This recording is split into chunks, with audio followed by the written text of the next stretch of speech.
Salam jas merah, ketemu lagi dengan Seralpen. Apa kabar anak-anak kami sekalian? Semoga kalian tetap dalam keadaan sehat dimanapun kalian berada.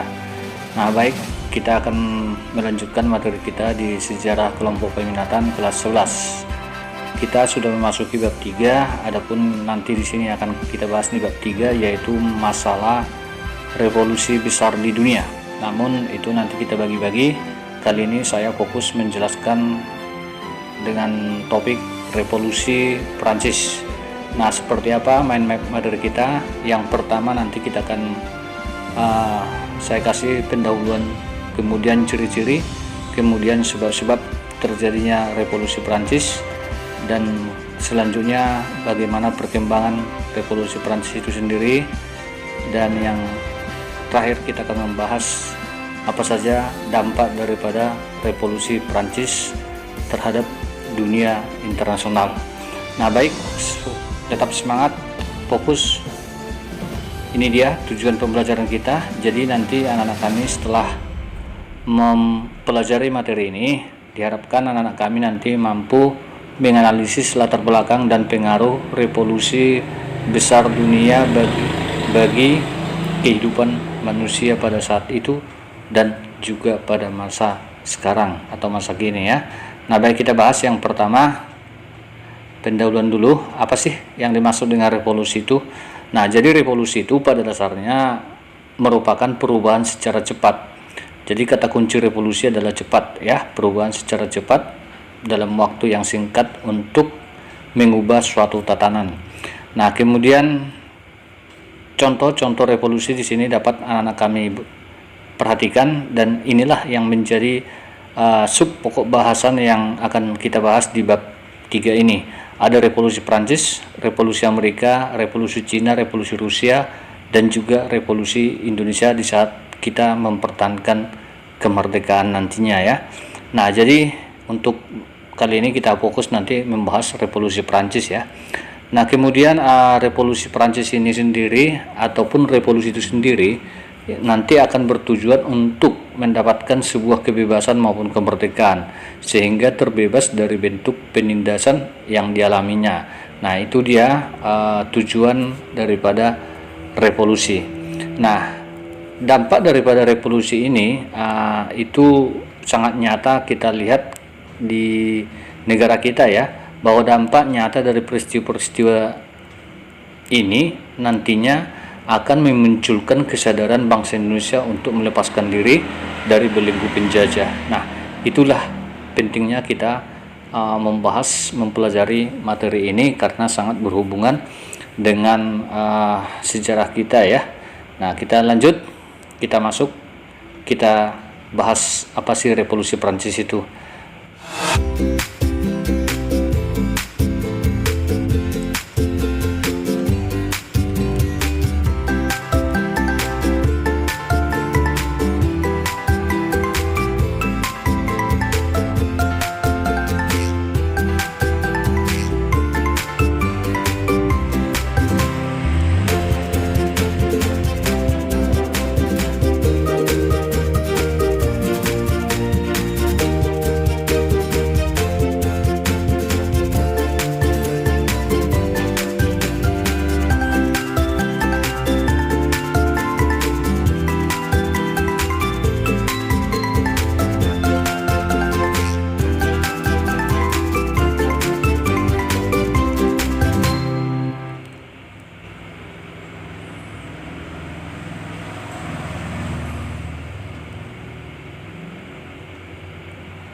Oke, baik, supaya lebih paham lagi kita bahas secara mendalam ya.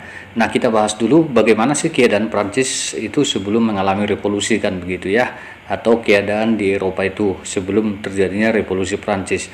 Nah, salah satu ajaran yang berkembang di Eropa itu sebelum terjadinya revolusi Prancis ini, itu yang berkembang pada saat itu adalah ajaran Niccolo Machiavelli ya. Nah, yang mana ajarannya ini nanti mendukung kekuasaan seorang raja itu secara mutlak. Ia berasal dari Florence nanti Italia, dengan bukunya yang sangat terkenal itu Il Prince atau The Prince, artinya sang raja begitu ya. Nah, jadi maksudnya di sini bahwa kekuasaan seorang raja itu sangat absolut. Nah, ya, yang mana absolut ini adalah kekuasaan tak terbatas terhadap suatu negara. Boleh juga kita katakan di sini nanti seorang raja itu memerintah sewenang-wenang, ya. Nah, itu maksudnya. Kita lanjut. Ajaran ini nanti akan berkembang di Eropa itu pada abad ke-17 ya. Nah, contoh-contoh nanti yang menerapkan ajaran tadi, misalnya Raja Friedrich II dan Otto von Bismarck di Jerman ya, dengan semboyannya darah dan besi. Tsar Peter yang agung di Rusia, ada politik air hangat ya, yang mana nanti Rusia itu mencari pelabuhan-pelabuhan yang tidak membeku pada saat musim dingin ya. Nah, kemudian Raja Charles I dari Inggris juga menerapkan pemerintahan yang absolut gitu ya. Nah, jadi artinya pemerintahan absolut atau pemerintahan sewenang-wenang ini nanti sangat berkembang di Eropa sebelum terjadinya revolusi Prancis. Oke, baik, kita masuk saja. Kita bahas mengenai absolutisme di Prancis ya. Nah, kekuasaan absolut di Prancis ini sebenarnya sudah dimulai nanti dari Perdana Menteri Kardinal itu tahun 1642 sampai 1643. Nah, kemudian dilanjut oleh Julius Kardinal Mazarin dan selanjutnya Raja Louis XIII. Namun anak-anakku sekalian, kekuasaan absolutisme di Prancis ini itu merupakan atau mencapai puncaknya ya, itu pada masa Raja Louis XIV, yaitu tahun 1943 sampai 1715. Nah, kita lihat seperti apa ciri-cirinya ya. Nah, ini dia. Nah, mengapa nanti Raja Louis XIV ini dikatakan absolut atau sewenang-wenang memerintah di Prancis? Nah, ini dia ciri-cirinya. Yang pertama, Raja Louis ini nanti memerintah tanpa undang-undang. Nah, dapat anak-anak kalian bayangkan kalau seorang pemimpin itu memerintah tanpa undang-undang ya. Nah, berarti di sana tidak ada keadilan gitu ya. Nah, kemudian memerintah tanpa dewan legislatif ya. Nah, dewan legislatif itu kan kita tahu itu adalah check and balance dalam sebuah negara ya. Misalnya kalau negara kita ada DPR ya, ada MPR. Kemudian yang ketiga ya, memerintah tanpa kepastian hukum. Nah, jadi kalau sebuah negara itu memerintah atau seorang raja itu memerintah tanpa kepastian hukum, ya tentu hukum itu tidak menggambarkan sebuah keadilan ya. Nah, kemudian yang keempat, memerintah tanpa anggaran belanja yang pasti. Nah, coba Anda bayangkan sebuah negara tanpa APBN yang anggaran pendapatan belanja negara yang pasti ya. Nah, jadi keuangan negara di sini ya tidak bisa kita pastikan ya, tidak bisa dianggarkan gitu. Nah, kemudian yang kelima, pemerintah tanpa dibatasi oleh kekuasaan apapun ya. Nah, karena di sini nantinya belum mengenal yang namanya trias politika atau pembagian kekuasaan yang kita pahami zaman sekarang ini ya. Nah, ya, misalnya itu adalah pembagian kekuasaan itu nanti ada legislatif, eksekutif, judikatif paling tidak ya. Jadi itu belum dikenal di sini. Nah, inilah dia secara umum ada 5 ciri-ciri pemerintahan absolut dari Raja Louis ya. Nah, inilah nanti yang membuat rakyat itu mulai menentang keabsolutan ini ya. Oke, kita lihat kemudian Raja Louis itu nanti memiliki sebuah sebuah moto L'État c'est moi, secara harfiah itu berarti negara adalah saya gitu ya. Nah, sebuah kalimat yang sering kali dikaitkan dengan Raja Louis XIV. Nah, kemudian simbol daripada kekuasaan daripada Raja Louis ini itu disebut penjara Bastille ya. Nah, sebagai lambang kekuasaan mutlak raja. Nah, jadi semula Bastille ini merupakan sebuah benteng pertahanan yang terdapat di kota Paris. Namun pada masa Raja Louis ini nanti ini dijadikan sebagai tempat menyandera ya bagi rakyat yang tidak sejalan dengan politiknya, atau juga boleh kita katakan tempat ini sangat sangat menghantui daripada rakyat-rakyat Prancis pada saat itu. Kenapa? Karena ini tempatnya adalah tempat pembantaian atau tempat menghukum ya rakyat yang tidak sejalan, kira-kira begitu. Nah, kemudian apa sih sebab-sebab terjadinya revolusi Prancis? Nah, ini kita bagi ada sebab umum dan sebab khusus. Nah, sebab umum yang pertama, utang negara itu semakin meningkat di Prancis. Yang kedua, pajak sangat tinggi ya. Nah, kemudian adanya blanko surat penangkapan yang ditandatangani raja. Kemudian 4, kebencian rakyat terhadap penjara Bastille tadi ya, karena itu tempat memberikan hukuman ya, penyiksaan lah. Kemudian yang kelima anak-anakku sekalian, ini juga cukup penting sekali ya. Nah, yaitu munculnya tokoh-tokoh pemikir Eropa. Nah, yang mana ini nanti boleh kalian kaitkan dengan materi sebelumnya, yaitu munculnya filsuf ya. Nah, setelah adanya Renaissance atau Aufklärung ya. Nah, misalnya John Locke. Nah, ini filsuf dari Inggris, dia itu mengatakan mengajarkan konstitusi dan HAM. Artinya bahwa sebuah negara itu harus memiliki yang namanya undang-undang dasar dan juga menegakkan hak asasi manusia, karena hak asasi manusia itu adalah sudah dimiliki oleh setiap orang sejak dia dilahirkan. Nah, itu ajaran daripada John Locke ya. Kemudian Montesquieu. Nah, Montesquieu ini filsuf Prancis. Dia inilah yang mengajarkan trias politika ya. Nah, jadi dia mengatakan sebuah negara itu harus memiliki yang namanya pembagian kekuasaan ya, tidak boleh absolut. Paling tidak negara harus memiliki trias politika, eksekutif, yudikatif, dan legislatif. Nah, kemudian Jean Rousseau juga filsuf Prancis, dia mengajarkan demokrasi ya. Nah, yaitu dari rakyat oleh rakyat untuk rakyat, begitu.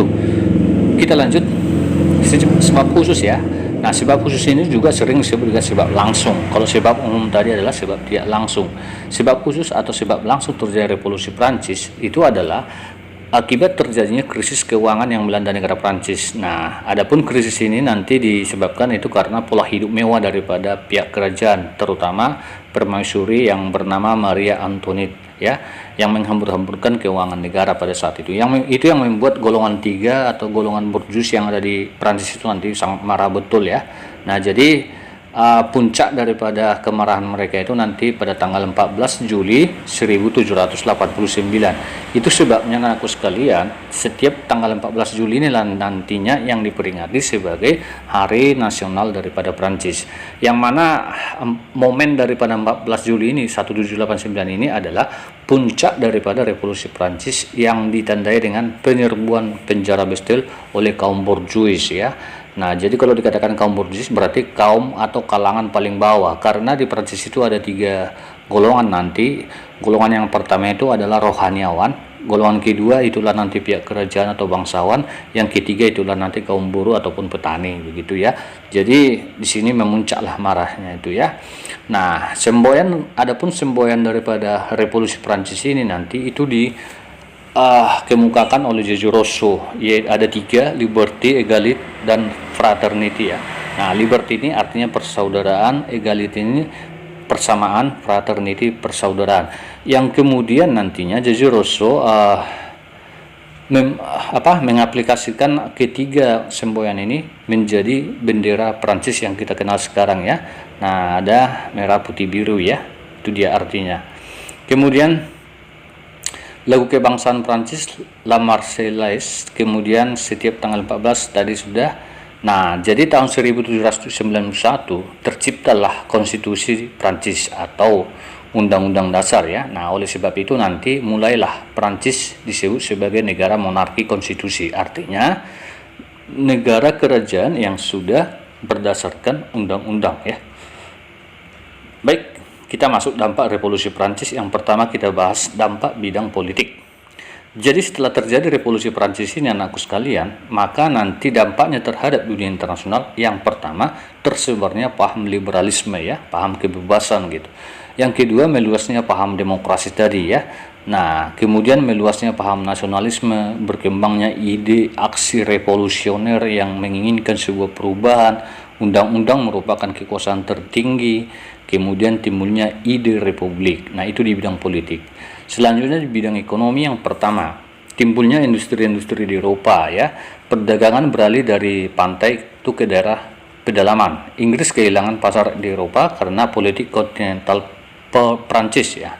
Kemudian yang keempat, petani menjadi pemilik tanah. Sistem pajak feodal itu dihapuskan. Itu secara dampak di bidang ekonomi. Selanjutnya di bidang sosial. Yang pertama tentu penghapusan ini maaf ya, ini salah tulisannya, seharusnya feodalisme. Yang kedua pendidikan merata di semua lapisan masyarakat, dan yang ketiga berkembangnya HAM. Nah, demikian materi ini, semoga bermanfaat. Ini materi di revolusi Prancis. Selanjutnya nanti saya akan menjelaskan revolusi Amerika dan Rusia di video saya selanjutnya. Demikian, semoga bermanfaat. Salam dari Sir Alfred.